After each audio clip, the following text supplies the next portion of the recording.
pang di maubos-ubos sa mga kakulitan ng ating mga kapatid online.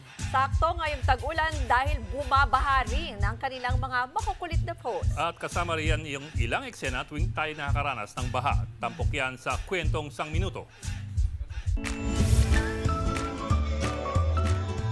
Handa kami lagi sa ganitong pagbaha. Ready ang aming tabla. So step right up, kuya!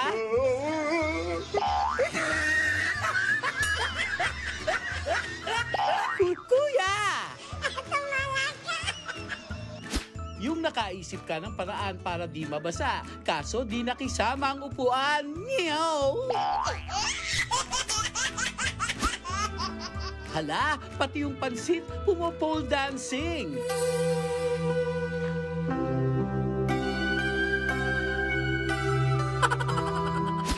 Alam mo kung ganito ang arrangement ng chicken nyo, malamang maubos ko to. At malamang gumawa ka ng dahilan para makikain, tulad ng paghahatid ng walis na hiniram sa oras ng kainan. Speaking of handaan, ikaw naman te, nasabihan lang na di masarap magluto, nagtampo at naglatag ka na kaagad sa bubong nyo. Isa pa itong si kuya, aba, nakihati lang ako sa dilis, nagtampo na agad. Usong-uso ngayon yung ganitong bag, maraming suksukan, fit na fit nga raw sa mga pockets ang jean. Eto, Tess, gaano ka ba kasilosa, te? Huy, nakakita na ba kayo ng bidet na wireless? Eto, kahit nasa sala kayo, pwedeng gamitin.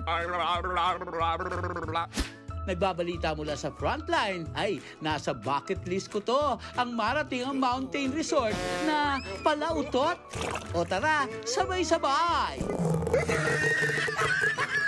Mark Logan, News 5.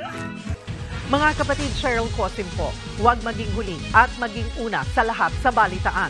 Para sa tuloy-tuloy na talakayan sa Frontline, mag-follow at mag-subscribe sa social media pages ng News 5.